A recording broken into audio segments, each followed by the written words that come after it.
भाई पंचमी की कहानी। भाई पंचमी भादो महीने की शुक्ल पक्ष की पंचमी को मनाई जाती है। इसमें भाई अपनी बहन के घर पंचमी लेके जाता है, जिसमें फल मिठाई कपड़े रुपए लेके जाता है, और बहन भाई को खिला के खाना उसके बाद ही खाना खाती है। खाने में वो मूंग चावल तो खास तौर पे बनाती ही है, साथ में मिठाई वगैरह भी जो भाई को पसंद हो वो खिलाती है। और भाई पंचमी की कहानी इस प्रकार है। एक साहूकार था, उसके एक बेटा और एक बेटी थी।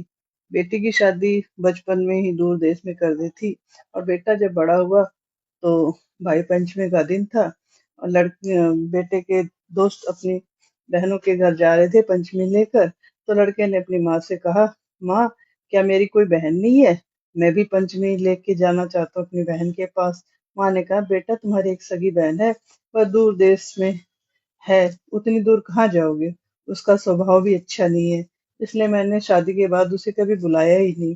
बेटे ने कहा, नहीं माँ, मैं अपनी बहन के यहाँ पंचमी लेके जरूर जाऊंगा।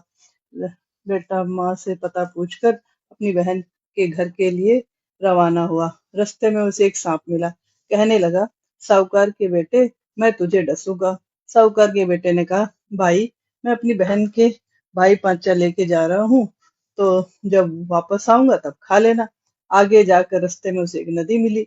नदी ने कहा, साहूकार के बेटे, मैं तुझे बहाऊंगी। उसने कहा, मैं अपनी बहन के यहाँ पहली बार भाई पंचमी लेके जा रहा हूँ, जब लौटूं तो बहा लेना। ऐसा कहकर आगे बढ़ा। आगे उसे एक पर्वत मिला। कहने लगा, साहूकार के बेटे, मैं तुझे दबाऊंगा। उसने कहा, मैं अपनी बहन के यहाँ जा रहा हूँ, जब वहां पांचा दे के आ जाऊं तब दबा देना। इस तरह चलते चलते भाई बहन के घर पहुंच गया। बहन चरखा कात रही थी। काटते काटते तार टूट गया। तभी भाई आ गया। प्रथा है कि टूटे हुए तारों को छोड़कर बहन चरखा छोड़कर नहीं उठती, चाहे कितना ही जरूरी काम हो। सुबह नहीं उठी। भाई दरवाजे पे खड़ा हो गया। बहन ने उसकी तरफ देखा भी नहीं। उसे प्रथा मालूम नहीं थी। वह सोचने लगा कि माँ सच्ची कहती थी, बहन का स्वभाव ठीक नहीं है। मैं पहली बार घर आया हूँ, इतना भी नहीं कि उठकर गले मिले, बात करे या पानी पिलाए। भाई वापस जाने लगा। जब तक तार जुड़ चुका था, बहन ने कहा, अरे भाई वापस क्यों जा रहा है? मैं तो तेरे ही सगुन मना रही थी। भाई की बहन टूटे तार नहीं उठती, ये अपशकुन होता है, इसलिए नहीं उठी। बहन की बात सुनकर भाई बहन गले मिलकर अंदर गए। भाई को बैठाकर दौड़ी दौड़ी पड़ोसन के पास गई। पूछने लगी, यदि कोई प्यारा मेहमान आए तो क्या करना चाहिए? पड़ोसन ने कहा, करना क्या है, घी में चावल बना ले, तेल से चौका दे ले। उसने वैसा ही किया। चौका सूखा नहीं, चावल पके नहीं। फिर दौड़ी दौड़ी पड़ोसन के पास गई। उसने कहा, मैंने तो मजाक में कहा था, पानी में चावल बना, गोबर मिट्टी से चौका लगा। बहन ने ऐसा ही कहा। भाई ने कहा, बहन मेरे साथ चलो, थोड़े दिन पियर रह लेना। बहन ने मना कर दिया। कहने लगी, मुझे तो बहुत काम है, मैं नहीं जा सकती। बहन ने भाई को भोजन खिलाकर सुला दिया। सुबह जल्दी उठकर बहन ने चक्की से आटा पीसा और चूरमे के लड्डू बनाए। चक्की में सांप बैठा था, सो पिस गया। 4 लड्डू भाई के साथ बांध दिए, 4 बच्चों के लिए रख दिए। भाई अपने घर के लिए रवाना हो गया। दिन निकला तो बच्चों को लड्डू देने लगी, तो देखा लड्डू में सांप पिसा हुआ है। पड़ोसन से बोली, मेरा घर और बच्चों का ध्यान रखना, मैं तो अपने भाई की जान बचाने जा रही हूँ। दूध चूल्हे पर छोड़ा, साई सेज में छोड़ा, पूत पालने में छोड़ा और चल पड़ी। भाई लंबा सफर होने के कारण एक पेड़ के नीचे आराम कर रहा था। बहन ने जगाया और कहा, भाई तूने लड्डू खाए तो नहीं? भाई ने कहा, नहीं तो देख, पेड़ पर टांग रखे। बहन ने लड्डू उतारे और उनको वहीं खड्डा खोद कर दबा दिया। बहन ने कहा, इन लड्डुओं में जहर था। भाई तेरे पे संकट है, अब मैं तेरे को सुरक्षित घर छोड़कर ही वापस लौटूंगी। भाई बहन के घर के लिए चल पड़ी। रास्ते में बहन को प्यास लगी। भाई ने कहा, मैं पानी लाता हूँ, पर बहन न मानी। कहने लगी, तू आराम कर, मैं ले आती हूँ पानी। डूंगर के पीछे खुड़का सुनकर पानी लेने पहुंची तो वहां एक बुढ़िया बैठी थी। बैठी बैठी एक सिल्ली गढ़ रही थी। बहन ने पूछा, माई तू क्या बना रही है? बुढ़िया ने कहा, मुझे मेरा काम करने दे, तू तेरा काम कर। पानी पीने आई है तो पानी पी और अपनी राह लग। बहन ने हट पकड़ ली, बताओगी तभी पानी पीऊंगी। बुढ़िया ने कहा, फला साहूकार के बेटे का शीघ्र ही ब्याह होगा, और वह बेटा ब्याह में ही मरेगा। उसका काल उसके साथ साथ घूम रहा है।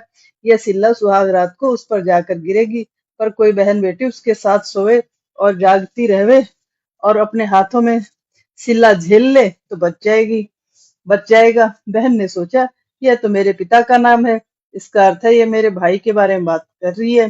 बहन ने पूछा, माई तुम कौन हो? बुढ़िया ने कहा, मैं बेमाता हूँ और लेख लिखती हूँ। इस समय इस साहूकार के बेटे के लेख लिख रही हूँ। बहन ने पूछा, क्या क्या लिखा है?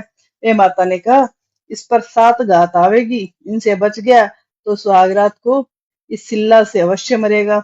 बहन ने पूछा, वह कौन से उपाय करने से बच सकता है?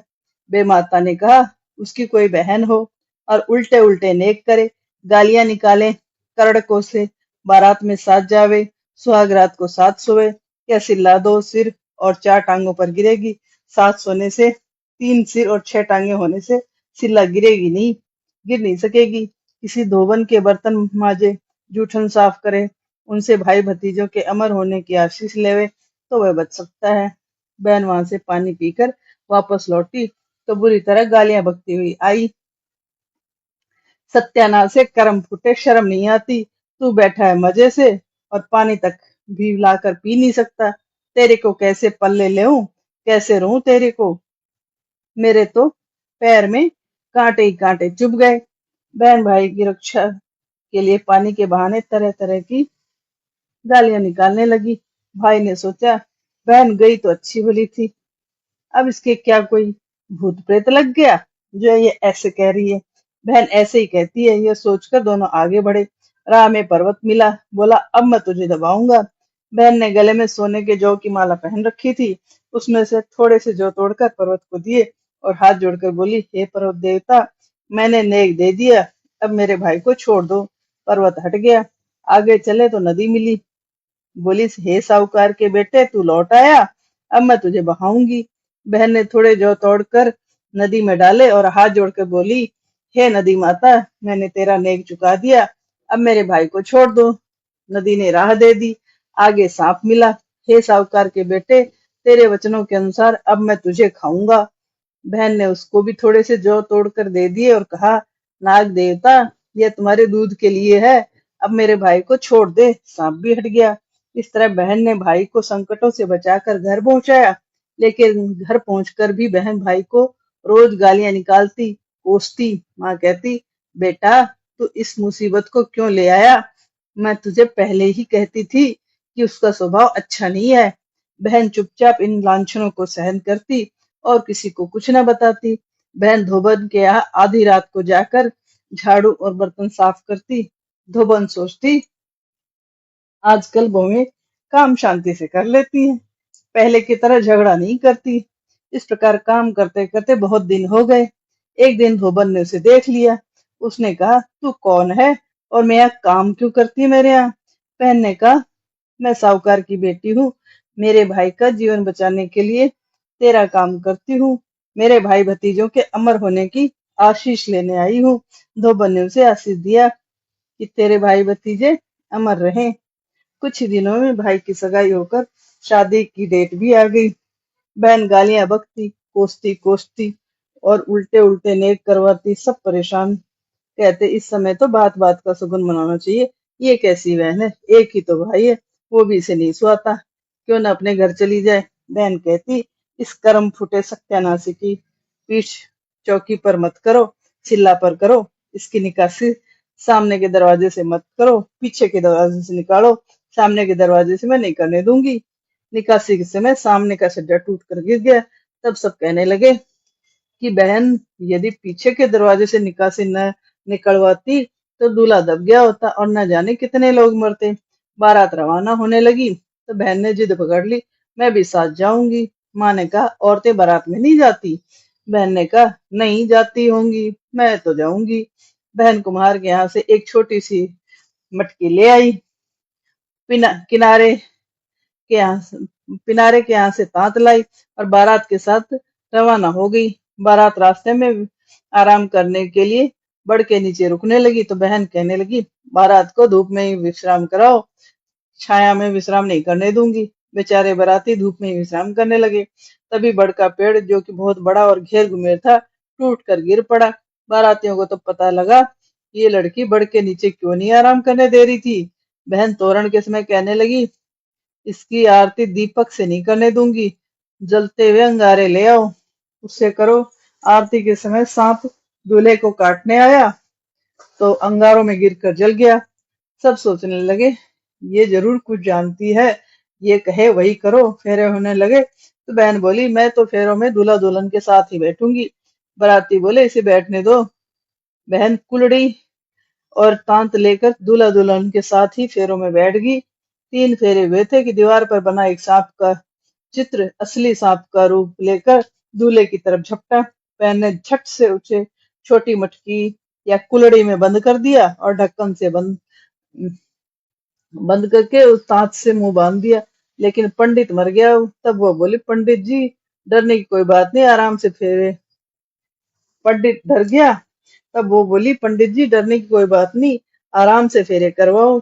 दूल्हा दुल्हन शादी होकर घर आ गए तो सुहाग थाल के बाद सुहाग रात की तैयारी होने लगी।